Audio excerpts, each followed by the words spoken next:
Hi friends, +2 result வந்தாச்சு. College போங்க, கரஸ்பாண்டன்ஸ்ல படிங்க, பிகாம் ஓகே. கூடவே சேர்ந்து சிஏ, சிஎம்ஏ, சிஎஸ் படிங்க. அப்பதான் வாழ்க்கையில முன்னேற முடியும். சயின்ஸ் மாதிரி சயின்ஸ் ஸ்டூடெண்ட்ஸ் இன்ஜினியரிங் மெடிசன் மாதிரி நம்மளும் படிக்கணும். அப்போ பேட்ச் மே 15 இன்னைக்கு ஸ்டார்ட் பண்றோம் ஒரு பேட்ச். அடுத்த பேட்ச் ஜூன் 2 ஸ்டார்ட் பண்றோம். காலேஜ் எந்த விதத்திலையும் அஃபெக்ட் ஆகாது. மார்னிங் காலேஜ், ஈவினிங் காலேஜ் எது வேணாலும் போட்டுக்கலாம். ஈவினிங் காலேஜ் கிடைச்சா மார்னிங் வரலாம், மார்னிங் காலேஜ் கிடைச்சா ஈவினிங் வரலாம். அதுக்காக வெயிட் பண்ணாதீங்க.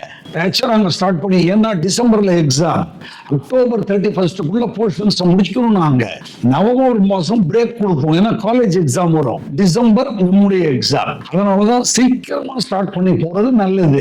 ஏர்லி பேர்டா நம்ம இருப்போம். அதான் ரிசல்ட் வந்தாச்சு. மே 15 வாங்க ஸ்டார்ட் பண்ணிடுவோம். இப்ப என்ன, காலையில 2 மணி நேரம் தானே காலேஜ் கிடைக்கிற வரைக்கும் காலையில கிளாஸ். காலேஜ் கிடைச்ச உடனே மாத்திக்குங்க, ஒரு பிரச்சனையும் இல்லை.